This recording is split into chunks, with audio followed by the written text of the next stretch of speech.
Hi, welcome back to my channel. ನನ್ನ ಅಕ್ಕ ಅಂದರೆ ಸೌಮ್ಯಾಳ ಮುಂದೆಯಿಂದ ನನ್ನ ಮಾವ, ಹಾಗೆ ಹಿಂದೆಯಿಂದ ನನ್ನ ಮೈದ್ನ ಇಬ್ಬರೂ ಸೇರಿಕೊಂಡು ತಮ್ಮ ಆಸೆಗಳನ್ನು ಪೂರೈಸ್ಕೊಳ್ತಾ ಇದ್ರು.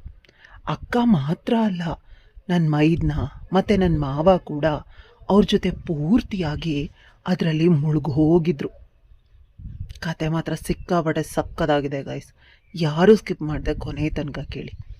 ನನ್ನ ಹೆಸರು ಸ್ವಪ್ನ.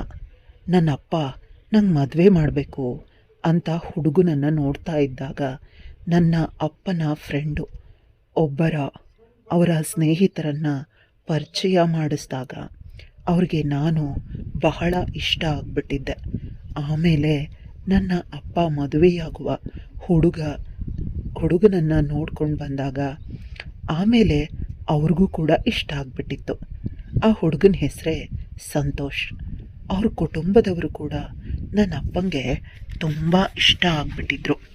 ಹಾಗಾಗಿ ಅಪ್ಪ ಮನೆಯಲ್ಲಿ ಬಂದು ಎಲ್ಲವನ್ನ ವಿವರವಾಗಿ ಹೇಳಿದ ಮೇಲೆ ಮನೆಯವ್ರಿಗೂ ಕೂಡ ಆ ಸಂಬಂಧ ಇಷ್ಟ ಆಗಿತ್ತು. ನನ್ನ ಗಂಡ ಆಗೋ ಹುಡುಗನಿಗೆ ಒಬ್ಬ ಅಣ್ಣ ಮತ್ತು ಇನ್ನೊಬ್ಬ ತಮ್ಮ ಇದ್ದ. ಅಣ್ಣನ ಹೆಸರು ವಿನಯ್ ಮತ್ತು ತಮ್ಮನ ಹೆಸರು ಅಭಿ. ಮನೆಯಲ್ಲಿ ವಿನಯ್ಗೆ ಮದುವೆಯಾಗಿ ಹೆಂಡತಿ ಇದ್ಲು, ಅವಳ ಹೆಸರು ಸೌಮ್ಯ. ಮತ್ತು ಇವ್ರ ಜೊತೆ ಅತ್ತೆ ಮಾವ ಕೂಡ ಇರ್ತಿದ್ರು. ನನ್ನ ಮದುವೆ ಸಂಭ್ರಮದ ಜೊತೆ ನಿಶ್ಚಯ ಆದಾಗ ಅವ್ರ ಜೊತೆನಲ್ಲಿನೇ ನನ್ನ ಮೈದ್ನ ಅಭಿ ಮದುವೆ ಕೂಡ ನಿಶ್ಚಯ ಆಯಿತು. ಆದ್ದರಿಂದ ನಮ್ಮ ಮಾವನವರು ಎರಡೂ ಮದುವೆನ ಒಟ್ಟಿಗೆ ಮಾಡಿಬಿಡೋಣ ಅಂತ ನಿರ್ಧಾರ ಮಾಡಿದ್ರು. ನಮ್ಮ ಮನೆಯವರ ಹತ್ತಿರ ಮಾತನಾಡಿದಾಗ ನಮ್ಮ ಮನೆಯವರಿಗೂ ಕೂಡ ಯಾವುದೇ ತಂಟೆ ತಕರಾರು ಇಲ್ಲದೆ ಒಪ್ಕೊಂಡ್ಬಿಟ್ರು. ಹೀಗಾಗಿ ನಮ್ಮಿಬ್ಬರ ಮದುವೆಯೂ ಕೂಡ ಒಟ್ಟಿಗೆನೇ ಆಯಿತು. ನನ್ನ ಮೈದನನ ಹೆಂಡತಿ ಹೆಸರು ಸುಮ. ನಾವಿಬ್ಬರು ಆ ಮನೆಗೆ ಒಟ್ಟಿಗೆ ಕಾಲಿಟ್ಟವರು. ನನ್ನ ಮದುವೆಯಾಗಿ ಕೇವಲ ಕೆಲವೇ ದಿನಗಳಾಗಿದ್ವು. ನನ್ನ ಮೈದ್ನ ಇಷ್ಟು ದೊಡ್ಡ ಮೋಸಗಾರ ಅಂತ ನಾನು ಕನಸಿನಲ್ಲಿನೂ ಯೋಚಿಸಿರಲಿಲ್ಲ. ನನ್ನ ಮೈದುನನ ಹೆಂಡತಿ ಸುಮ ತುಂಬ ಮುಗ್ಧೆ. ಹಾಗಾಗಿಯೇ ಇಷ್ಟು ದಿನ ನನ್ನ ಅಕ್ಕ ಅಂದರೆ ಸೌಮ್ಯ ಕೂಡ ತುಂಬ ಮುಗ್ಧೆ ಅಂತ ನಂಬಿದ್ದೆ. ಯಾಕಂದರೆ ನಾನು ಮದುವೆ ಆಗಿ ಈ 2 ವಾರಗಳಲ್ಲಿ ಅಕ್ಕನ ಜೊತೆ ತುಂಬ ಕಡಿಮೆ ಮಾತನಾಡಿದ್ದಿದ್ದು. ಮತ್ತು ಮಾವ ಹೇಳ್ದಂತೆಯೇ ಎಲ್ಲ ಕೆಲಸಗಳನ್ನು ಮಾಡ್ತಿದ್ರು. ಆದರೆ ಅವಳ ಆ ಮುಗ್ಧ ಮುಖದ ಹಿಂದೆ ಇಷ್ಟು ಚಾಲಾಕಿ ಮತ್ತು ಮೋಸಗಾತಿ ಇದ್ದಾಳೆ ಅಂತ ನನಗೆ ತಿಳಿದಿರಲೇ ಇಲ್ಲ. ಅತ್ತೆ ಅನಾರೋಗ್ಯದಿಂದ ಇರೋದನ್ನು ಇವರು ಈ ರೀತಿ ದುರುಪಯೋಗ ಪಡಿಸ್ಕೊಳ್ತಿದ್ದಾರೆ, ಅಥವಾ ಅತ್ತೆ ಕೂಡ ಇದರಲ್ಲಿ ಶಾಮೀಲಾಗಿದ್ದಾರಾ ಒಂದೂ ಗೊತ್ತಿಲ್ಲ. ನಿನ್ನೆ ರಾತ್ರಿ ನೋಡಿದ ಆ ಘಟನೆಯಿಂದ ಈ ರೀತಿಯೆಲ್ಲ ಯೋಚನೆಗಳು ತಲೆಯಲ್ಲಿ ಓಡ್ತಾನೆ ಇದ್ವು. ಅಂಥದ್ದೇನಾಯಿತು ಆ ರಾತ್ರಿ ಅಂದರೆ, ನನ್ನ ಗಂಡ ತನ್ನ ಆಫೀಸ್ ಕೆಲಸದ ವಿಷಯವಾಗಿ 4 ದಿನಗಳ ಕಾಲ ಊರಿಂದ ಹೊರಗೋಗಿದ್ರು. ಮಧ್ಯರಾತ್ರಿ ಆ ಸಮಯದಲ್ಲಿ ನನಗೆ ಬಾಯಾರಿಕೆ ಆಯಿತು. ಪಕ್ಕದಲ್ಲಿದ್ದ ಜಗ್ನಲ್ಲಿ ನೋಡಿದಾಗ ನೀರಿರಲಿಲ್ಲ. ಸರಿ ಅಂತ ಎದ್ದು ಅಡುಗೆ ಮನೆಗೆ ನೀರು ತರೋದಕ್ಕೆ ಅಂತ ಹೋದೆ. ನಾನಲ್ಲಿಂದ ವಾಪಸ್ ಬರ್ತಿದ್ದಾಗ ನನ್ನ ಅಕ್ಕನ ರೂಮಿನಿಂದ ಕೆಲವು ವಿಚಿತ್ರ ಶಬ್ದಗಳು ಕೇಳಿಸಿದ್ವು. ನನಗೆ ಆಶ್ಚರ್ಯ ಆಯಿತು. ಯಾಕಂದರೆ ನನ್ನ ಭಾವ ಕೂಡ ಆ ಸಮಯದಲ್ಲಿ ಮನೆಯಲ್ಲಿ ಇರಲಿಲ್ಲ. ನನ್ನ ಅತ್ತೆಯ ಸಂಬಂಧಿಕರು ಒಬ್ಬರ ಮದುವೆಗೆ ಅಂತ ಹೋಗಿದ್ರು. ಆದರೆ ಅಕ್ಕನ ಜೊತೆ ರೂಮಲ್ಲಿ ಬೇರೆ ಯಾರೋ ಇದ್ದಾರೆ ಅಂತ ಅನ್ನಿಸ್ತು.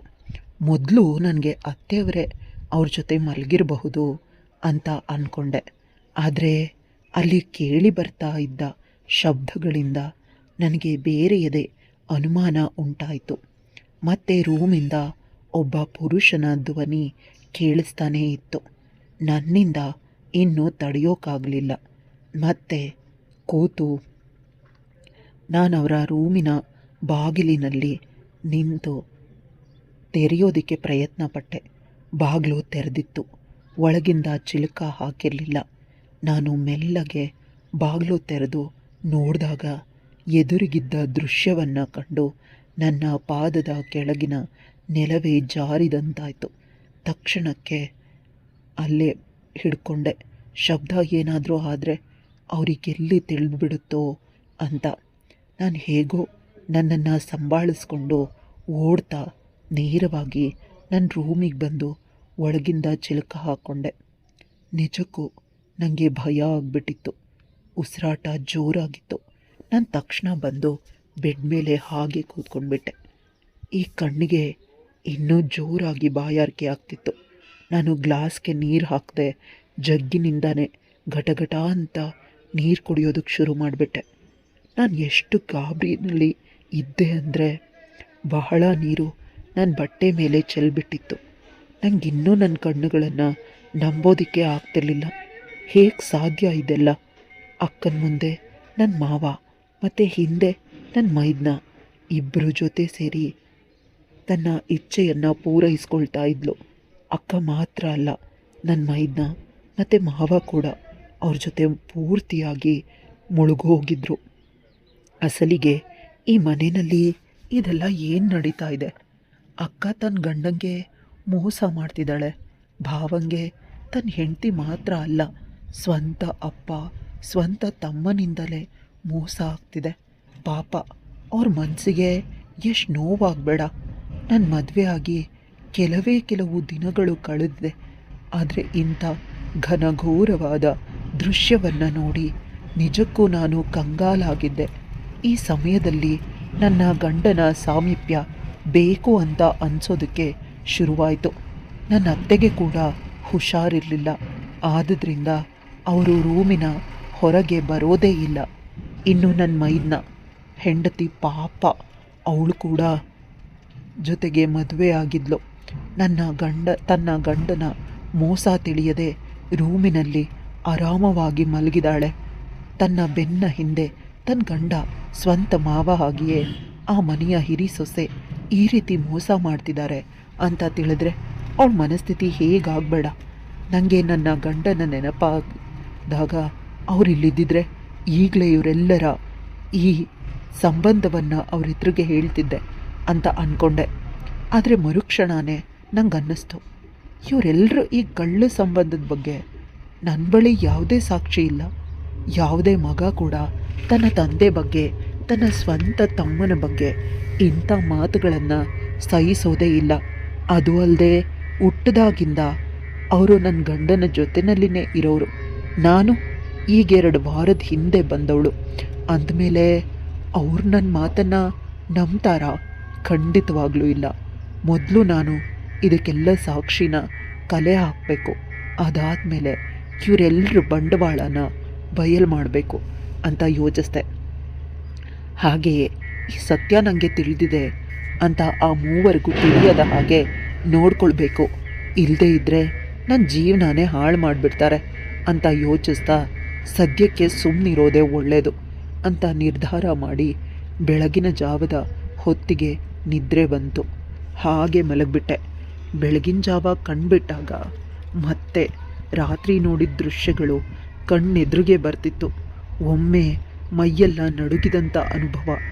ಆದರೂ ಕೂಡ ಒಮ್ಮೆ ಸುಧಾರಿಸ್ಕೊಂಡು ನಾನು ದುಡುಕ್ಬಾರ್ದು.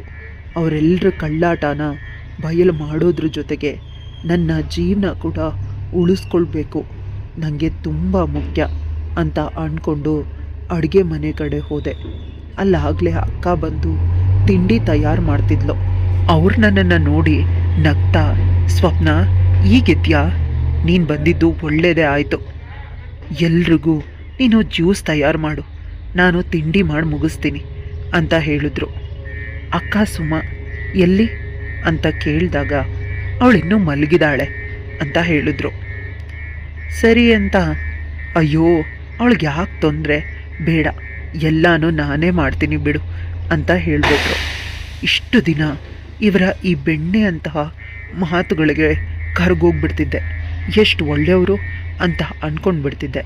ಆದರೆ ನಿನ್ನೆ ರಾತ್ರಿ ನೋಡಿದ ದೃಶ್ಯದಿಂದ ಇವರು ಎಷ್ಟು ಚಾಲಾಕಿ, ಎಷ್ಟು ಚೆನ್ನಾಗಿ ನಾಟಕ ಮಾಡ್ತಾರೆ ಅಂತ ಮನಸ್ಸಲ್ಲೇ ಅಂದ್ಕೊಂಡೆ. ರಾತ್ರಿ ಆಯಿತು ಅಂದರೆ ಡಿಸ್ಕೋ ಶಾಂತಿ, ಬೆಳಗ್ಗೆ ಆಯಿತು ಅಂದರೆ ಓಂ ಶಾಂತಿ. ಇವರ ಈ ಅವತಾರಕ್ಕೆ ನಿಜಕ್ಕೂ ಅಸಹ್ಯ ಆಗ್ತಾ ಇತ್ತು. ಇದರಲ್ಲಿ ಕೇವಲ ಅಕ್ಕನ ತಪ್ಪು ಮಾತ್ರ ಅಲ್ಲ, ನನ್ನ ಮಾವ ಮತ್ತು ನನ್ನ ಮೈದ್ನ ಇವರೆಲ್ಲರ ತಪ್ಪು ಕೂಡ ಸಮನಾಗಿಯೇ ಇದೆ.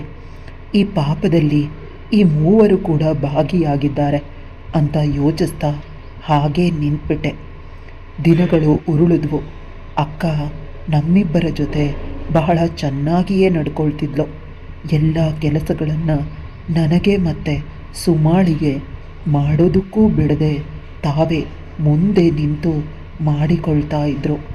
ಸುಮಾರು ಅಕ್ಕನನ್ನು ಯಾವಾಗಲೂ ಹೊಗಳುತ್ತಾನೇ ಇರ್ತಿದ್ಲು, ಎಷ್ಟು ಒಳ್ಳೆಯವರು ಇವರು ಅಂತ. ನಾನು ಅವಳ ಹತ್ರ ಏನೂ ಹೇಳೋದಕ್ಕೆ ಸಾಧ್ಯ ಆಗದೆ ಬರೀ ನಕ್ಕು ಸುಮ್ಮನೆ ಆಗ್ಬಿಡ್ತಿದ್ದೆ. ಒಮ್ಮೊಮ್ಮೆ ಅನ್ನಿಸ್ತಿತ್ತು, ಸೌಮ್ಯ ಕೂಡ ತುಂಬ ಒಳ್ಳೆಯವರೇ ಅಂತ ಮಾತಾಡ್ತಿದ್ದಾರೆ. ಅವ್ರ ಗಂಡಲಲ್ಲೇಲಾದರೂ ಕೊರತೆ ಇರ್ಬೋದಾ? ಇದ್ರೂ ಅದಕ್ಕಾಗಿ ಸ್ವಂತ ಮಾವ ಮತ್ತು ಸ್ವಂತ ಮೈದುನನ ಜೊತೆ ಕಳ್ಳ ಸಂಬಂಧ ಇಟ್ಕೊಳ್ಳೋದು ಸರಿನಾ ಅಂತ ಯೋಚಿಸಿ ನನಗೆ ತಲೆ ಕೆಟ್ಟೋಗ್ತಿತ್ತು. ಈಗಂತೂ ಯಾವಾಗಲೂ ನನ್ನ ಗಮನ ಅವ್ರ ಮೇಲೇ ಇರ್ತಿತ್ತು. ಅಕ್ಕ ಮಾವನನ್ನು ಕಂಡ್ರೆ ಒಂಥರ ಹೆದರ್ತಾ ಇರ್ತಿದ್ರು ಮತ್ತು ಮೈದನನಿಂದ ಆದಷ್ಟು ದೂರ ಇರೋದಕ್ಕೆ ಪ್ರಯತ್ನ ಪಡ್ತಿದ್ರು. ಇದೆಲ್ಲವನ್ನು ನಾನು ಸೂಕ್ಷ್ಮವಾಗಿ ಗಮನಿಸ್ತಾನೇ ಇದ್ದೆ. ಅದರಲ್ಲೂ ಇತ್ತೀಚೆಗಂತೂ ಮೈದುನನ ಎಲ್ಲ ಕೆಲಸಗಳನ್ನು ಮಾಡೋದಕ್ಕೆ ಸುಮಾಳನ್ನು ಕರೆದು ಹೇಳ್ತಿದ್ರು. ಆದರೆ ಆವಾಗ ಕರೆದು ಬೈದು ನನ್ನ ಕೆಲಸಗಳನ್ನು ಹೇಳ್ತಿದ್ಲು. ಆದರೆ ಮಾವನವರ ಕೆಲಸಗಳು ಮಾತ್ರ ಪಾಪ ಅಕ್ಕನೇ ಮಾಡಬೇಕಾಗಿತ್ತು. ಅತ್ತೆಗೆ ಹುಷಾರಿಲ್ಲದ ಕಾರಣದಿಂದಾಗಿ. ಹಾಗಾಗಿ ನನ್ನ ಕೆಲಸನ ನೀನೇ ಮಾಡಬೇಕು ಅಂತ ಮಾವ ಯಾವಾಗಲೂ ಒತ್ತಿ ಒತ್ತಿ ಹೇಳ್ತಿದ್ರು. ಅಕ್ಕಂಗೂ ಕೂಡ ಅದು ಅನಿವಾರ್ಯ ಆಗಿಬಿಟ್ಟಿತ್ತು. ಒಮ್ಮೊಮ್ಮೆ ಅವ್ರ ಕೆಲಸನ ನನಗೇ ಹೇಳಿಬಿಡ್ತಿದ್ರು. ಆಗೆಲ್ಲ ಮಾವ, ಅವಳು ಮದುವೆ ಆಗಿ ಈ ಮನೆಗೆ ಬಂದಿದ್ದಾಳೆ, ನಿನಗೆ ಇಷ್ಟು ಮಾಡೋದಕ್ಕೂ ಆಗ್ತಾ ಇಲ್ವಾ, ಅಷ್ಟು ಕಷ್ಟ ಆಗ್ತಿದ್ಯಾ ಅಂತ ನಿಷ್ಠೂರವಾಗಿ ಮಾತಾಡ್ಬಿಡ್ತಿದ್ರು. ಅಕ್ಕ ಹಾಗೆಲ್ಲ ಬೇಜಾರಾಗಿ ಕಣ್ಣೀರು ಸುರಿಸೋದನ್ನು ನಾನು ಗಮನಿಸಿದ್ದೆ. ಆದರೆ ಇವರೆಲ್ಲರ ಮುಂದೆ ನಿಂತು ಧೈರ್ಯವಾಗಿ ಮಾತಾಡೋದಕ್ಕೆ, ಅಕ್ಕನನ್ನು ಸಮಾಧಾನ ಮಾಡೋದಕ್ಕೆ ನಂಗಾಗ ಧೈರ್ಯ ಇರಲಿಲ್ಲ. ಸಾಕ್ಷಿ ಇಲ್ಲದೆ ಯಾರ ಹತ್ರ ಏನೇ ಹೇಳಿದ್ರು ನನ್ನ ಸಂಸಾರನೇ ಮೊದಲು ಹಾಳಾಗೋದು ಅಂತ ನಂಗೆ ಚೆನ್ನಾಗಿ ಗೊತ್ತಿತ್ತು. ಹೀಗೆ ಮತ್ತೊಂದು ರಾತ್ರಿ ನೀರು ಕುಡಿಯೋದಕ್ಕೆ ಅಡುಗೆ ಮನೆಗೆ ಬಂದಾಗ ಅಕ್ಕನ ರೂಮಿನಿಂದ ಮತ್ತದೇ ಶಬ್ದಗಳು ಕೇಳಿಸಿದ್ವು. ನನಗಂತೂ ಈಗ ವಿಪರೀತ ಕೋಪ ಬಂತು. ನಾನು ಎಂದಿಗೂ ತಪ್ಪುಗಳನ್ನು ಸಹಿಸೋಳಲ್ವೇ ಅಲ್ಲ. ಅಕ್ಕನ ರೂಮಿಗೆ ಹೋದಾಗ ಮತ್ತದೇ ದೃಶ್ಯ ಇತ್ತು. ನನಗೆ ಈಗ ತಡ್ಕೊಳ್ಳೋಕ್ಕಾಗಲಿಲ್ಲ. ಸುಮಾಳ ರೂಮಿಗೆ ಓಡಿ ಹೋದೆ. ಅವಳಿಗೆ ಅವಳ ಗಂಡನ ನಿಜವಾದ ರೂಪವನ್ನು ಕಣ್ಣಾರ ತೋರಿಸಲೇಬೇಕು ಅಂತ. ಆದರೆ ಅಲ್ಲಿ ಸುಮಾ ಕಿರುಚಾಡದ ಶಬ್ದ ಕೇಳಿಸ್ತಿತ್ತು. ನನಗಂತೂ ಇದು ಇನ್ನೂ ಆಶ್ಚರ್ಯದ ಸಂಗತಿ. ಸುಮಾಳಿಗೆ ತನ್ನ ಗಂಡನ ಕಳ್ಳ ಸಂಬಂಧದ ಬಗ್ಗೆ ಗೊತ್ತಿದ್ದು ಅವನನ್ನು ತಡೀತಾ ಇಲ್ವಾ ಅಂತ ನನಗೆ ಅವಳ ಮೇಲೂ ಕೂಡ ಅಸಹ್ಯ ಆಯಿತು. ಆದರೆ ಅವಳ ಆ ಕಿರುಚಾಟದಲ್ಲಿ ಏನೋ ಒಂದು ಸಹಿಸಲಾಗದ ನೋವಿತ್ತು. ಬಾಗಿನ ಒಳಗಿನಿಂದ ಲಾಕ್ ಆಗಿತ್ತು. ನಾನು ಕಷ್ಟಪಟ್ಟು ಕಿಟಕಿಯಿಂದ ಇಣುಕು ನೋಡಿದಾಗ ನನ್ನ ಪಾದದ ಕೆಳಗೆ ನೆಲ ಜಾರಿದಂಥ ಅನುಭವ. ದೊಡ್ಡ ಭಾವ ವಿನಯ್ ಸುಮಾಳ ಜೊತೆ ಚೀಚಿ ಬಲವಂತವಾಗಿ ಅವಳನ್ನು ಆಕ್ರಮಿಸ್ಕೊಳ್ತಾ ಇದ್ದ. ಅವಳು ನೋವಿನಿಂದ ಕಿರಿಸ್ತಾ ಇದ್ಲು. ನಾನು ಭಯದಿಂದ ನನ್ನ ರೂಮಿಗೆ ಓಡಿ ಬಂದೆ. ಚಿಲ್ಕ ಎಲ್ಲ ಹಾಕಿ ಬಾಗ್ಲತ್ರನೇ ಕುಸಿದು ಕೂತೆ. ಏನಾಗ್ತಿದೆ ಈ ಮನೆಯಲ್ಲಿ? ನನ್ನ ಕಣ್ಣುಗಳನ್ನೇ ನಾನು ನಂಬೋದಕ್ಕಾಗ್ತಿಲ್ಲ. ಭಯದಿಂದ ಕೈ ಕಾಲುಗಳು ನಡ್ಗೋದಕ್ಕೆ ಶುರುವಾಯಿತು. ಮೈಯೆಲ್ಲ ಬೆವರಿನಿಂದ ತೊಯ್ದು ಹೋಗಿತ್ತು. ಈ ಮನೆಯಲ್ಲಿ ಒಬ್ಬರು ಕೂಡ ಗೌರವವಾಗಿ ಇಲ್ವಲ್ಲ. ಎಲ್ಲರೂ ಕೂಡ ತಮ್ಮ ಮಾನ ಮರ್ಯಾದೆ ಎಲ್ಲವನ್ನ ಬಿಟ್ಟು ನಿಂತುಬಿಟ್ಟಿದ್ದಾರೆ. ಇಲ್ಲಿ ಯಾರೂ ಮನುಷ್ಯರೇ ಅಲ್ಲ, ಪ್ರಾಣಿಗಳ ರೀತಿ ವರ್ತಿಸ್ತಾ ಇದ್ದಾರೆ. ಸಂತೋಷ್ಗೆ ಇದೆಲ್ಲ ನಿಜವಾಗ್ಲೂ ತಿಳಿದಿಲ್ವಾ? ಇಲ್ಲ ಇಲ್ಲ, ಖಂಡಿತವಾಗ್ಲೂ ತಿಳಿದೇ ಇರತ್ತೆ. ಎಷ್ಟು ವರ್ಷಗಳಿಂದ ಇವರು ಮನೆಯಲ್ಲಿನೇ ಇದ್ದಾರೆ ಅಂದಮೇಲೆ ಇವರೆಲ್ಲರ ಈ ಮನಸ್ಥಿತಿ ಅವ್ರಿಗೆ ತಿಳಿದೇ ಇರೋದಕ್ಕೆ ಹೇಗೆ ಸಾಧ್ಯ? ನಾನು ಇನ್ನೂ ಸುಮ್ಮನಿರೋದು ಸರಿಯಲ್ಲ. ಪೊಲೀಸರಿಗೆ ಫೋನ್ ಮಾಡಲೇಬೇಕು. ಆದರೆ ನಾನಿರೋದು ಒಂದು ದೂರದ ಫಾರ್ಮ್ ಹೌಸಲ್ಲಿ. ಇಲ್ಲಿ ಹೆಂಗಸರು ಮೊಬೈಲ್ನ ಇಟ್ಕೊಳ್ಳೋದೇ ಇಲ್ಲ, ಇಟ್ಕೊಳ್ಳೂಬಾರದು ಅನ್ನೋದು ನನ್ನ ಮಾವನ ಕಟ್ಟಾಜ್ಞೆ. ಈಗ ನನಗೆ ಸ್ವಲ್ಪನೇ ಎಲ್ಲನೂ ಅರ್ಥ ಆಗ್ತಾ ಹೋಯಿತು. ಸುಮಾ ಇದೆಲ್ಲವನ್ನ ಅನಿವಾರ್ಯವಾಗಿ ಮಾಡ್ತಾ ಇದ್ದಾಳೆ. ಅವಳ ನೋವನ್ನು ನಾನು ಕಣ್ಣಾರೆ ನೋಡಿದ್ದೀನಿ. ನಾನು ತಕ್ಷಣವೇ ಲ್ಯಾಂಡ್ಲೈನ್ ಉಪಯೋಗಿಸಿ ಫೋನ್ ಮಾಡೋದಕ್ಕೆ ಪ್ರಯತ್ನ ಪಟ್ಟೆ. ಆದರೆ ನೆಟ್ವರ್ಕ್ ಇಲ್ಲದೆ ಫೋನ್ ಹೋಗಲೇ ಇಲ್ಲ.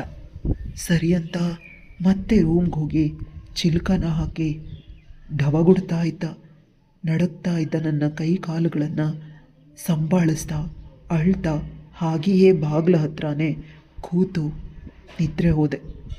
ಮರುದಿನ ಬೆಳಗ್ಗೆ ನಾನು ಅಡುಗೆ ಮನೆಗೆ ಹೋದಾಗ ಏನೂ ನಡೆದೇ ಇಲ್ಲ ಅನ್ನುವಂತೆ ಎಲ್ಲನೂ ಸಹಜವಾಗಿಯೇ ಇತ್ತು. ಆದರೆ ಸುಮಾ ಮಾತ್ರ ಕಾಣಿಸ್ಲಿಲ್ಲ. ನಾನವಳಿಗೆ ತಿಂಡಿ ತಗೊಂಡು ಹೋದಾಗ ಅವಳು ಭಯದಿಂದ ನಡುಗ್ತಾ ಕೂತ್ಕೊಂಡಿದ್ಲು. ಅವಳ ಮೈ ಮೇಲೆಲ್ಲ ಆಗಿದ್ದಂತಹ ಗಾಯದ ಗುರುತುಗಳು ಅದೆಲ್ಲವನ್ನ ನೋಡಿ ನನಗೆ ಗೊತ್ತಿದ್ರೂ ಮತ್ತೆ ಏನಾಯಿತು ಸುಮಾ ಅಂತ ನಾನು ಕೇಳಿದಾಗ ವಾಶ್ರೂಮಲ್ಲಿ ಜಾರ್ ಬಿದ್ದುಬಿಟ್ಟೆ ಅಂತ ಸುಳ್ಳು ಹೇಳಿದ್ಲು. ನಾನವಳಿಗೆ ಸುಳ್ಳು ಹೇಳ್ಬೇಡ ಸುಮಾ, ನನಗೆ ಸತ್ಯ ಈಗಾಗಲೇ ಗೊತ್ತು, ನಿಜ ಹೇಳು ಅಂದಾಗ ಅವಳು ಅಳ್ತಾ ನನ್ನನ್ನು ಅಪ್ಕೊಂಡು ನನ್ನನ್ನು ಇಲ್ಲಿಂದ ಉಳಿಸಿ ಕಳಿಸ್ಕೊಟ್ಬಿಡಿ ಅಂತ ಬೇಡ್ಕೊಂಡ್ಳು. ಇಷ್ಟೆಲ್ಲ ಆಗ್ತಾಯಿದ್ರು ನನ್ನ ಗಂಡ ಇವರೆಲ್ಲರ ಜೊತೆ ಸೇರಿಲ್ಲ ಅನ್ನೋ ನಂಬಿಕೆ ಇತ್ತು, ಸೇರದೇ ಇರಲಿ ಅನ್ನೋ ಬೇಡಿಕೆನೂ ಇತ್ತು. ಆದರೆ ಸುಮಾ ಹೇಳಿದ್ಲು ಅವಳ ಗಂಡ ಪ್ರತಿದಿನ ರಾತ್ರಿ ಅವಳು ಕುಡಿಯೋ ಹಾಲಲ್ಲಿ ನಿದ್ರೆ ಮಾತ್ರೆ ಹಾಕ್ತಿದ್ದಂತೆ. ನಿನ್ನೆ ರಾತ್ರಿ ಮಾತ್ರೆ ಹಾಕಿದ ಹಾಲಲ್ಲಿ ನೊಣ ಬಿದ್ದಿದ್ದರಿಂದ ಅವಳು ಆ ಹಾಲನ್ನು ಕುಡಿದೇ ಚೆಲ್ಬಿಟ್ಟಿದ್ಲು. ರಾತ್ರಿ ಎದ್ದು ನೋಡಿದಾಗ ಗಂಡ ಪಕ್ಕದಲ್ಲಿಲ್ಲದೆ ಇದ್ದುದನ್ನು ಕಂಡು ಹೊರಗೆ ಬಂದಾಗ ನನಗೆ ಸತ್ಯ ಏನು ಅಂತ ತಿಳಿತು. ಆಗ ಅಭಿ ಅವಳನ್ನು ಹೆದರಿಸಿ ಬೆದರಿಸಿ ಮಾವ ಮತ್ತು ಭಾವನ ಸೇವೆ ಮಾಡಬೇಕು ಅಂತ ಹೇಳಿದಂತೆ. ನಂತರ ಭಾವ ಬಂದು ಅವಳ ಮೇಲೆ ದೌರ್ಜನ್ಯ ಎಸಗಿದ್ರು. ಎಲ್ಲವನ್ನ ಅವಳು ಹೇಳ್ತಾ ಅಳ್ತಾ ನನ್ನನ್ನು ಗಟ್ಟಿಯಾಗಿ ತಪ್ಪಿಕೊಂಡ್ಳು. ನಾನವಳಿಗೆ ಸಮಾಧಾನ ಮಾಡಿ ನನ್ನ ರೂಮಿಗೆ ಬಂದೆ. ಸಂಜೆ ಅಷ್ಟರಲ್ಲಿ ಸಂತೋಷ್ ಮನೆಗೆ ಬಂದಿದ್ದರು. ನನಗೆಲ್ಲನೂ ಅವ್ರ ಹತ್ರ ಹೇಳ್ಕೊಂಡೆ. ಅವ್ರಿಗೆ ಮೊದಲು ನಂಬಿಕೆನೇ ಬರಲಿಲ್ಲ. ನಂತರ ಸುಮಾಳನ್ನು ಕರ್ಕೊಂಡು ಬಂದು ಹೇಳಿಸಿದಾಗ ಅವರು ಕೋಪಗೊಂಡು ಎಲ್ಲರನ್ನ ಹಾಲ್ನಲ್ಲಿ ಕರೆದು ಎಲ್ಲರನ್ನ ಕೇಳಿದಾಗ ಅವರೆಲ್ಲರೂ ಯಾರೂ ಒಪ್ಕೊಳ್ಳೋದಕ್ಕೆ ರೆಡಿ ಇರಲಿಲ್ಲ. ಆಗ ನಾನೇ ಮುಂದೆ ಬಂದು ನೀವೆಲ್ಲರೂ ಏನು ಮಾಡ್ತಿದ್ದೀರಾ ಅಂತ ನಾನೇ ಕಣ್ಣಾರ ನೋಡಿದ್ದೀನಿ, ಅದು ಅಲ್ಲದೆ ನನ್ನ ಹತ್ರ ನೀವು ಮಾಡಿರೋ ಎಲ್ಲ ವಿಡಿಯೋಗಳ ಸಾಕ್ಷಿ ಸಮೇತ ಇದೆ ಅಂತ ಹೇಳಿದಾಗ ಅವರೆಲ್ಲರೂ ಒಪ್ಕೊಂಡು ಕ್ಷಮೆ ಕೇಳಿದ್ರು. ಆದರೆ ನಿಜವಾಗ್ಲೂ ಹೇಳಬೇಕು ಅಂದರೆ ಯಾವ ವಿಡಿಯೋ ಕೂಡ ನನ್ನ ಹತ್ರ ಇರಲಿಲ್ಲ. ಆದರೂ ಕೂಡ ಅವರೆಲ್ಲರನ್ನ ಹೆದರಿಸೋದಕ್ಕೆ ಈ ರೀತಿ ಹೇಳಿದ್ದೆ. ನನ್ನ ಮೈದ್ನ ನನ್ನ ಹತ್ರ ಬಂದು ಕ್ಷಮೆ ಕೇಳಿದಾಗ ಸಂತೋಷ್ ಅವರಿಗೆ ಕಪಾಳ ಮೋಕ್ಷ ಮಾಡಿದ್ರು. ಆಗ ನನ್ನ ಮೈದನ ಗಾಬರಿಯಿಂದ ಸಂತೋಷ್ನ ಮುಖ ನೋಡಿದಾಗ ನಿಮಗೆಲ್ಲ ಸ್ವಲ್ಪನೂ ಗೊತ್ತಾಗೋದಿಲ್ವಾ? ಸ್ವಪ್ನ ಇಷ್ಟೆಲ್ಲ ನೋಡಿದ್ದಾಳೆ, ವಿಡಿಯೋ ಕೂಡ ಮಾಡಿಕೊಂಡಿದ್ದಾಳೆ, ಅವಳಿಗೆ ತಿಳಿಯದಂತೆ ಮಾಡಿ ಅಂತ ನಾನು ಮುಂಚೆನೇ ಹೇಳಿದ್ದೆ ನಿಮಗೆ. ಯಾರಿಗೂ ಅದ್ರ ಬಗ್ಗೆ ಗಮನನೇ ಇಲ್ಲ. ಅವ್ರಿಗೀಗ ಎಲ್ಲನೂ ತಿಳ್ಕೊಂಡ್ಬಿಟ್ಟಿದ್ದಾಳೆ. ಅವಳೇನಾದರೂ ನನ್ನ ಹತ್ರ ಹೇಳೋದನ್ನು ಬಿಟ್ಟು ಪೊಲೀಸವ್ರಿಗೆ ಫೋನ್ ಮಾಡಿಬಿಟ್ಟಿದ್ದಿದ್ರೆ ಏನಾಗ್ತಿತ್ತು ನಿಮ್ಮ ಎಲ್ರ ಗತಿ ಅಂತ ಹೇಳಿದಾಗ ನಿಜಕ್ಕೂ ನನಗೆ ಆಕಾಶನೇ ತಲೆ ಮೇಲೆ ಬಿದ್ದಂತಾಗಿತ್ತು. ಅಯ್ಯೋ, ಇದೇನಾಗೋಯ್ತು, ಸಂತೋಷ್ ಕೂಡ ಇದರಲ್ಲಿ ಸೇರಿಬಿಟ್ಟಿದ್ದಾನೆ. ಅಯ್ಯೋ, ನಾನು ಎಂಥ ದಡ್ಡಿ, ಈ ಮನೆಯಲ್ಲಿ ಎಲ್ಲರೂ ಕೂಡ ಇದೇ ರೀತಿ ಇರುವಾಗ ಇವ್ರಿಗೆ ಮಾತ್ರ ಇದೆಲ್ಲ ಗೊತ್ತಿಲ್ಲ ಅಂತ ನಾನು ಹೇಗೆ ಅಂದ್ಕೊಂಡ್ಬಿಟ್ಟೆ ಅಂತ ಯೋಚಿಸ್ದೆ. ಕೈ ಕಾಲು ನಡ್ಗೋದಕ್ಕೆ ಶುರುವಾಯಿತು.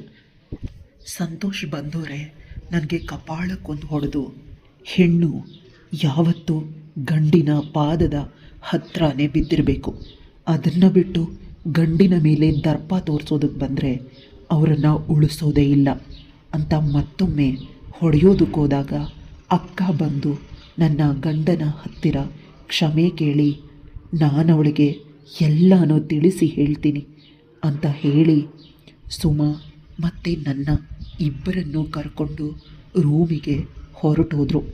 ಚಿಲಕ ಹಾಕಿ ಅಕ್ಕ ಅಳ್ತಾ ಹೇಳಿದ್ರು, ಈ ಮನೆಯಲ್ಲಿ ಇದು ಮೊದಲಿಂದನೂ ನಡೀತಾನೇ ಇದೆ. ನಾನು ಕೂಡ ಮೊದಲು ನಿಮ್ಮ ರೀತಿಯೇ ವಿರೋಧ ಮಾಡಿದೆ. ಆದರೆ ನನ್ನ ಮೈ ಮೇಲೆ ವಿಪರೀತ ದೌರ್ಜನ್ಯ ನಡೆದಾಗ ಅನಿವಾರ್ಯವಾಗಿ ಎಲ್ಲವನ್ನ ಒಪ್ಕೊಂಡ್ಬಿಟ್ಟೆ. ಅತ್ತೆಯವ್ರಿಗೂ ಅಷ್ಟೇ, ಅವ್ರ ಮೇಲೆ ಇಷ್ಟೆಲ್ಲ ಆದಾಗ ದೌರ್ಜನ್ಯ ಮಾಡಿದ ಕಾರಣದಿಂದಾಗಿಯೇ ಅವರು ಹುಷಾರಿಲ್ಲದೆ ಮಲಗಿರೋದು, ಈಗ ಮೌನವಾಗಿರೋದು. ನಮಗೆ ಇಲ್ಲಿಂದ ತಪ್ಪಿಸ್ಕೊಳ್ಳೋದಕ್ಕೆ ದಾರಿನೇ ಇಲ್ಲದಂತಾಯಿತು.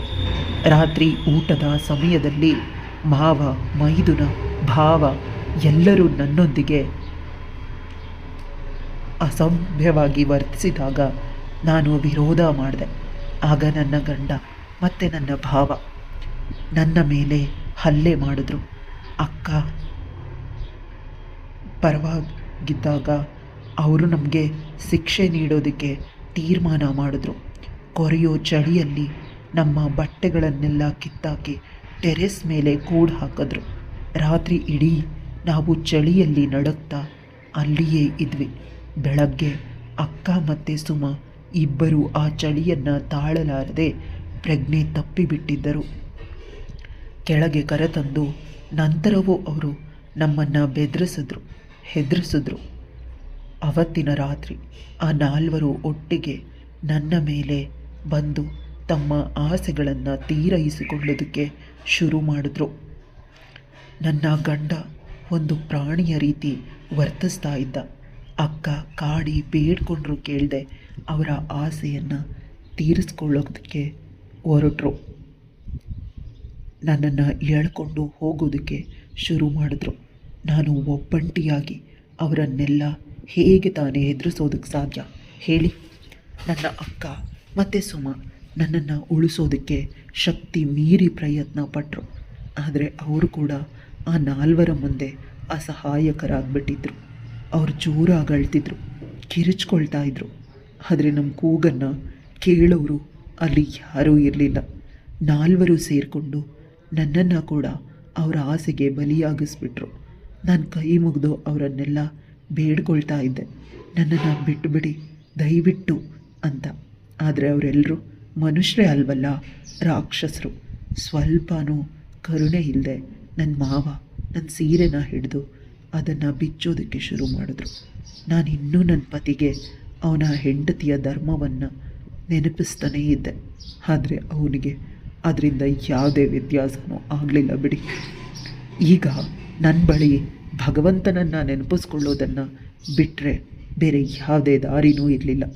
ನಾನು ಕಣ್ಣನ್ನು ಗಟ್ಟಿಯಾಗಿ ಮುಚ್ಚಿಕೊಂಡು ನನ್ನ ದೇವರನ್ನು ನೆನಪಿಸ್ಕೊಳ್ಳತೊಡಗಿದೆ, ಪ್ರಾರ್ಥಿಸಿಕೊಳ್ಳತೊಡಗಿದೆ. ಮತ್ತು ಇವತ್ತು ಏನಾದರೂ ಮಾಡಿ ಈ ರಾಕ್ಷಸರಿಂದ ನನ್ನನ್ನು ಕಾಪಾಡು ಅಂತ ಬೇಡಿಕೊಂಡೆ.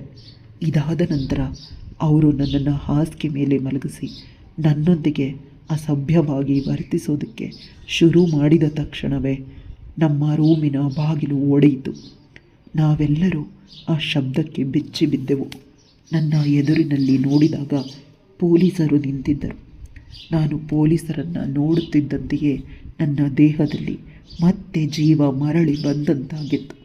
ನಾನು ತಕ್ಷಣ ನನ್ನ ಬಟ್ಟೆಗಳನ್ನು ಸರಿಪಡಿಸಿಕೊಂಡು ಮತ್ತೆ ಪೊಲೀಸರು ಒಳಗಡೆ ಬಂದ ತಕ್ಷಣ ಆ ನಾಲ್ವರನ್ನು ಬಂಧಿಸಿದರು.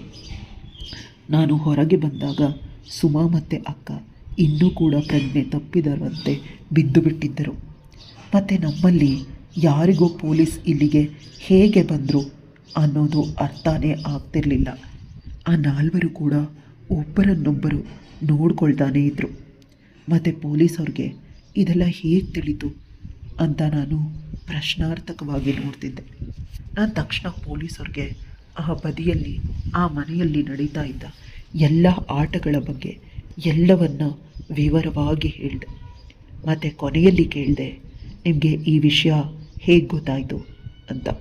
ಅದಕ್ಕೆ ಅವ್ರು ಹೇಳಿದ್ರು, ನಿಮ್ಮ ಅತ್ತೆಯವರು ನಮಗೆ ಕಾಲ್ ಮಾಡಿ ಹೇಳಿದ್ರು, ನಿಮಗೇನಾದರೂ ಥ್ಯಾಂಕ್ಸ್ ಹೇಳೋ ಅವಶ್ಯಕತೆ ಇದ್ದರೆ ದಯಮಾಡಿ ಅವರಿಗೆ ಹೇಳಿ, ಸಮಯಕ್ಕೆ ಸರಿಯಾಗಿ ಅವ್ರು ಕಾಲ್ ಮಾಡಿ ನಮಗೆ ತಿಳಿಸ್ದೇ ಇದ್ದಿದ್ದರೆ ನಾವು ಬರೋದು ಸ್ವಲ್ಪ ತಡ ಆಗಿದ್ದಿದ್ರು ಇವತ್ತು ನಿಮ್ಮ ಗತಿ ಏನಾಗ್ತಿತ್ತೋ ತಿಳಿಯೋದಿಲ್ಲ ಅಂತ ಅವರು ಹೇಳಿದಾಗ ನಾನು, ಅಕ್ಕ ಮತ್ತು ಸುಮ ಅಷ್ಟೇ ಯಾಕೆ ಆ ನಾಲ್ವರು ಕೂಡ ಅತ್ತೆಯ ಹೆಸರನ್ನು ಕೇಳಿ ಬೆಚ್ಚಿ ಬಿದ್ದಿದ್ವು. ನನ್ನ ಅತ್ತೆ ಪೊಲೀಸವ್ರನ್ನ ಕರೆಸಿ ನನ್ನ ಜೀವ ನನ್ನ ಮಾನ ಉಳಿಸಿದ್ದಾರೆ ಅಂತ ನನಗೆ ನಂಬೋದಕ್ಕೆ ಸಾಧ್ಯ ಆಗ್ತಿರ್ಲಿಲ್ಲ. ನಾನು ತಕ್ಷಣ ಓಡಿ ಹೋಗಿ ಅವರ ಪಾದದ ಮೇಲೆ ನನ್ನ ತಲೆಯಿಟ್ಟು ಅಳ್ತಾ ಕೂತೆ. ನನ್ನ ಅತ್ತೆ ನನ್ನ ತಲೆ ಮೇಲೆ ಅವ್ರ ಕೈ ಇಟ್ಟು ಹೇಳಿದ್ರು, ಮಗಳೇ, ನಾನು ಜೀವಂತ ಹೆಣ ಅಲ್ಲ, ಆದರೆ ಇವರೆಲ್ಲರನ್ನ ನೋಡಿ ನೋಡಿ ನೋಡಿ ನನ್ನನ್ನು ನಾನು ಜೀವಂತ ಹೆಣವನ್ನಾಗಿ ಮಾಡ್ಕೊಂಡು ಬಿಟ್ಟಿದ್ದೆ ಅಷ್ಟೆ. ಆದರೆ ಇವತ್ತು ನಿನ್ನ ನೋವು, ನಿನ್ನ ಈ ಕಿರುಚಾಟ, ನಿನ್ನ ಈ ವಿರೋಧತ್ವ ಎಲ್ಲವನ್ನ ನೋಡಿ ನಾನು ಸುಮ್ಮನಿರೋದಕ್ಕೆ ಸಾಧ್ಯವಾಗಲೇ ಇಲ್ಲ. ಭಗವಂತನಲ್ಲಿ ಪ್ರಾರ್ಥಿಸಿದೆ, ಅವನು ನನಗೆ ಒಂದು ದಾರಿನ ತೋರಿಸ್ಲಿ ಅಂತ. ಇವತ್ತು ನನ್ನ ಪ್ರಾರ್ಥನೆಯನ್ನು ದೇವರು ಸ್ವೀಕರಿಸಿದ್ರು. ನಿನ್ನ ಮಾವ ನಿನ್ನೊಂದಿಗೆ ಈ ರೀತಿ ನಡ್ಕೊಳ್ಳೋದಕ್ಕೆ ನಮ್ಮ ರೂಮಿನಿಂದ ಹೊರಗೆ ಹೋಗುವ ಅವಸರದಲ್ಲಿ ಅವನ ಫೋನ್ ಕೆಳಗೆ ಬಿದ್ದದ್ದನ್ನು ಅವನು ನೋಡಲೇ ಇಲ್ಲ. ಅಲ್ಲಿಯೇ ಇದ್ದ ನಾನು ಅದನ್ನು ತೆಗೆದುಕೊಂಡು ತಕ್ಷಣ ಪೊಲೀಸವ್ರಿಗೆ ಫೋನ್ ಮಾಡಿದೆ, ಎಲ್ಲವನ್ನ ತಿಳಿಸ್ದೆ. ಇಷ್ಟು ವರ್ಷಗಳಿಂದ ನನ್ನ ಹಿರಿಯ ಸೊಸೆಯೊಂದಿಗೆ ಇದೆಲ್ಲ ನಡೀತಾ ಇರೋದನ್ನು ನಾನು ನೋಡ್ತಾ ಇದ್ದೆ. ಆದರೆ ಅವಳನ್ನು ಉಳಿಸೋದಕ್ಕೆ ನನಗೆ ಎಂದಿಗೂ ಸಿಗದ ಅವಕಾಶ ಸಿಕ್ಕೇ ಇರಲಿಲ್ಲ. ಆದರೆ ಇಂದು ನನಗೆ ಆ ಅವಕಾಶ ಸಿಕ್ಕಾಗ ನಾನು ನನ್ನ ಹೆಣ್ಣು ಮಕ್ಕಳನ್ನು ಉಳಿಸಲು ಈ ನಿರ್ಧಾರವನ್ನು ತೆಗೆದುಕೊಳ್ಳಲೇಬೇಕಾಗಿತ್ತು. ಲ್ಯಾಂಡ್ಲೈನ್ ಮನೆಯಲ್ಲಿದೆ, ಆದರೆ ಹೆಸರಿಗೆ ಮಾತ್ರ. ಅದು ಯಾವತ್ತೂ ವರ್ಕ್ ಆಗ್ತಾನೇ ಇರಲಿಲ್ಲ. ಇನ್ನು ಮೊಬೈಲ್ ಫೋನ್ಗಳು ನಮ್ಮ ಕೈಗೆ ಸಿಗ್ತಾನೇ ಇರಲಿಲ್ಲ. ನಾವೆಲ್ಲ ಹೆಣ್ಣು ಮಕ್ಕಳು ಮನೆಯಿಂದ ಹೊರಗೆ ಹೋಗುವ ಹಾಗಿರಲಿಲ್ಲ. ಹೀಗಿದ್ದ ಮೇಲೆ ನಾನು ಪಾಪ ನನ್ನ ಮೊದಲ ಸೊಸೆಯನ್ನು ಉಳಿಸುವ ಒಂದು ಅವಕಾಶಕ್ಕಾಗಿ ಜಾತಕ ಪಕ್ಷಿಯಂತೆ ಕಾಯ್ತಿದ್ದೆ. ಕೊನೆಗೂ ಅದು ನೆರವೇರಲೇ ಇಲ್ಲ. ಆದರೆ ಇವತ್ತು ಅಂತಹ ಒಂದು ಸಂದರ್ಭ ಸಿಕ್ಕಾಗ ನನ್ನ 3 ಹೆಣ್ಣು ಮಕ್ಕಳನ್ನು ಉಳಿಸಿಕೊಳ್ಳುವ ಕರ್ತವ್ಯ ನನಗಿತ್ತು. ಹಾಗಾಗಿ ನಿಮ್ಮೆಲ್ಲರನ್ನ ಉಳಿಸಿದೆ ಅಂತ ಹೇಳ್ತಾ ಪೊಲೀಸರ ಕಡೆಗೆ ತಿರುಗಿ, ದಯಮಾಡಿ ಈ 4ವರಿಗೂ ಜೀವಾವಧಿ ಶಿಕ್ಷೆಯನ್ನು ಕೊಡಿಸಿಬಿಡಿ. ಇನ್ಯಾವತ್ತೂ ಇವರು ಹೊರಗೆ ಬರಲೇಬಾರದು. ಇನ್ಯಾವ ಹೆಣ್ಣು ಮಕ್ಕಳ ಮೇಲೆಯೂ ಇವರ ದರ್ಪ ದೌರ್ಜನ್ಯ ಆಗಕೂಡದು. ಆಗ ಮಾತ್ರ ನನಗೆ ನೆಮ್ಮದಿ ಸಿಗುವುದು. ಹಾಗೆಯೇ ನಮ್ಮ ಈ 3 ಹೆಣ್ಣು ಮಕ್ಕಳಿಗೂ ವಿಚ್ಛೇದನ ಕೊಡಿಸಿಬಿಡಿ. ಅವರ ಜೀವನ ಅವರು ನೋಡ್ಕೊಳ್ತಾರೆ ಅಂತ ಹೇಳಿದಾಗ ಆ 4ವರನ್ನು ಹೇಳಿಕೊಂಡು ಪೊಲೀಸವರು ಪೊಲೀಸ್ ಸ್ಟೇಷನ್ಗೆ ಹೊರಟೋದ್ರು. ಇದಾಗಿ ಸ್ವಲ್ಪ ದಿನಕ್ಕೆ ಆ 3ವರಿಂದ ನಮಗೆ ವಿಚ್ಛೇದನ ಸಿಕ್ಕಿತ್ತು. ಆದರೆ ಅತ್ತೆ, ಇವತ್ತು ನೀವು 3 ಜನನೂ ನಿಮ್ಮ ತವರು ಮನೆಗೆ ಹೋಗ್ಬಿಡಿ, ನಿಮ್ಮ ಜೀವನವನ್ನು ನೀವು ನೋಡ್ಕೊಳ್ಳಿ ಅಂತ ಹೇಳಿದಾಗ ನಾವು 3ವರು ಅಳ್ತಾ ಅವರ ಹತ್ರ ಕೆಳಗಡೆ ಕೂತು ಅವರ ಮಡಿಲಲ್ಲಿ ನಮ್ಮ ತಲೆ ಇಟ್ಟು, ಸಾಧ್ಯನೇ ಇಲ್ಲ ಅಮ್ಮ, ನಮ್ಮ ಸ್ವಂತ ಅಮ್ಮಂದಿರು ನಮಗೆ ಜೀವ ಕೊಟ್ಟಿದ್ರು ನಿಜ, ಆದರೆ ನೀವು ನಮಗೆ ಮರುಜನ್ಮ ನೀಡಿದವರು, ಜೀವನವನ್ನು ಕೊಟ್ಟವರು. ನಿಮ್ಮನ್ನು ಒಬ್ಬರನ್ನೇ ಬಿಟ್ಟು ನಾವು ಎಲ್ಲಿಗೂ ಹೋಗೋದಿಲ್ಲ ಅಂತ ಹೇಳಿದಾಗ ಅವರು ನಮ್ಮ 3ವರ ತಲೆ ಸವರುತ್ತಾ, ಹಾಗೆಲ್ಲ ಮಾತಾಡಬೇಡಿ, ಜೀವನ ತುಂಬಾ ದೊಡ್ಡದು. ಹೀಗೆ 4 ಗೋಡೆಗಳ ಮಧ್ಯೆ ನಿಮ್ಮ ಜೀವನವನ್ನು ಕಳೆಯೋದಕ್ಕೆ ಎಂದಿಗೂ ಯೋಚಿಸಬೇಡಿ. ಪ್ರಪಂಚ ತುಂಬ ದೊಡ್ಡದು. ಹೆಣ್ಣು ಮಕ್ಕಳು ತುಂಬ ದೊಡ್ಡ ದೊಡ್ಡ ಸಾಧನೆಗಳನ್ನು ಮಾಡ್ತಾ ಇದ್ದಾರೆ.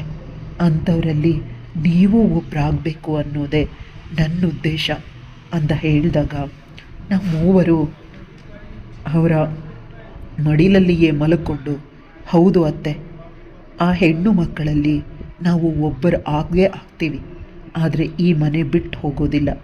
ಇನ್ನು ಮುಂದೆ ನಿಮ್ಮ ಮಕ್ಕಳಾಗಿ ಈ ಮನೆಯಲ್ಲಿಯೇ ಸಾಧಿಸಿ ತೋರಿಸ್ತೀವಿ ಅಂತ ಹೇಳಿದ್ವಿ.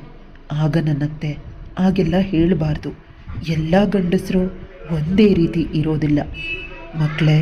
ನಿಮಗೆ ಉತ್ತಮ ಸಂಗಾತಿಗಳು ಸಿಕ್ಕಿದಾಗ ನೀವು ಅವ್ರ ಜೊತೆ ಮದುವೆ ಆಗೋದು ಯಾವುದೇ ತಪ್ಪೂ ಇಲ್ಲ ಅಂತ ಹೇಳಿದಾಗ ನಮಗೆ ಮತ್ತೆ ಆ ಮದುವೆ ಎಂಬ ನರಕಕ್ಕೆ ಹೋಗೋದಕ್ಕೆ ಇಷ್ಟ ಇಲ್ಲದೆ ಇದ್ದರೂ ಕೂಡ ನನ್ನ ಅತ್ತೆಯವರ ಸಮಾಧಾನಕ್ಕೋಸ್ಕರ ಆಯಿತು ಅತ್ತೆ, ಹಾಗೇ ಆಗಲಿ, ಆದರೆ ನಮ್ಮ ಸಂಗಾತಿಗಳು ಸಿಗೋವರೆಗಾದರೂ ಈ ಅಮ್ಮನ ಜೊತೆ ಇರೋದಕ್ಕೆ ಅವಕಾಶನ ಮಾಡಿಕೊಡಿ ಅಂತ ಕೇಳಿದಾಗ ಅವರು ಕೂಡ ಕಣ್ಣೀರಾಗ್ತಾ ನಮ್ಮ ತಲೆ ಸವರುತ್ತಾ ಇದ್ರು. ನಾವು ಕೂಡ ಅವ್ರ ಮಡ್ಲಲ್ಲೇ ಮಲಗಿ ಕಣ್ಣೀರಾಗ್ತಾ ಮೂವರು ಒಬ್ಬರ ಕೈ ಒಬ್ಬರು ಹಿಡ್ಕೊಂಡ್ವಿ. ಕತೆ ಇಲ್ಲಿಗೆ ಮುಗೀತು. ಗೈಸ್, ಕತೆ ಹೇಗಿತ್ತು? ಇಷ್ಟ ಆಯಿತಾ? ಇಷ್ಟ ಆಗಿದ್ರೆ ಲೈಕ್, ಶೇರ್, ಕಮೆಂಟ್ ಮಾಡೋದನ್ನು ಮರಿಬೇಡಿ. ಇದೇ ಥರ ನನ್ನ ಚಾನಲಲ್ಲಿ ಕತೆಗಳು ಬರ್ತಾನೆ ಇರುತ್ತೆ. ಸಬ್ಸ್ಕ್ರೈಬ್ ಮಾಡ್ಕೊಳ್ಳಿ. ಮತ್ತೊಮ್ಮೆ ಮೀಟ್ ಮಾಡೋಣ ಇನ್ನೊಂದು ಇಂಟ್ರೆಸ್ಟಿಂಗ್ ಆಗಿರೋ ಕತೆ ಜೊತೆಗೆ. ಬಾಯ್, ಟೇಕ್ ಕೇರ್.